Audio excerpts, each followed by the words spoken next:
Ah, Egghead Island is the reason One Piece should have won Animation of the Year. Hands down. No debate. Let's talk specifics. Luffy versus Kizaru is some of the most creative Sakuga we've seen in years.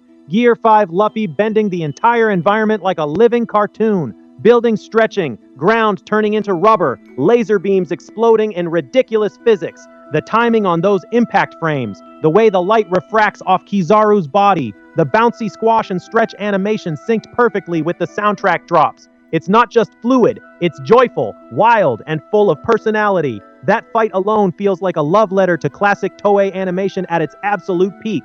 Then Zoro versus Lucci, razor-sharp swordplay with insane motion blur, dynamic low and high angle cuts that track every slash, sweat flying, cloth ripping, blood splatter, all animated with weight and speed. No static shots, no corner cutting. Every frame has purpose and power. The Gorosa descent on Egghead, terrifying. The dramatic lighting shifts, the massive sense of scale as these ancient monsters land. The way the island's futuristic tech starts crumbling around them. Particle effects on their powers. The ocean reacting violently. It's pure cinematic dread done right. Kuma's backstory destroyed me. The subtle facial animation. The way a single tear carries decades of pain. The seamless blending of flashbacks with present tragedy. The quiet sorrow in every movement. Emotional animation at its finest. And Joy Boy's Conqueror's hockey? Bro, the screen literally explodes with color. Hockey waves rippling across the battlefield like reality is breaking. That slow motion god tier impact frame before it goes full throttle.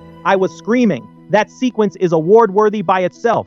Now here's the biggest difference. Consistency. Egghead delivered this level of quality almost every single episode. Week after week, Toei kept the bar insanely high. No major dips, no obvious budget save episodes. Even the talky setup episodes had beautiful lighting, expressive faces, and fluid movement.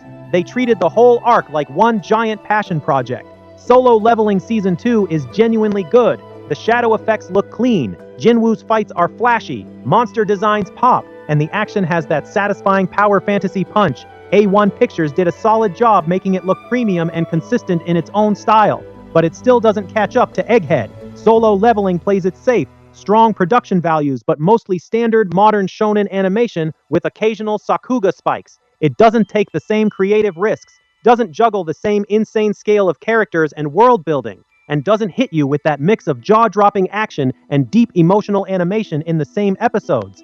Egghead wasn't just better in the highlight moments, it was better across the board, with more ambition, more soul, and way higher peaks while staying consistent. After years of getting clowned, Toei finally went nuclear and showed the world what One Piece animation can be. That's why Egghead deserved the win. Full stop. Egghead was robbed.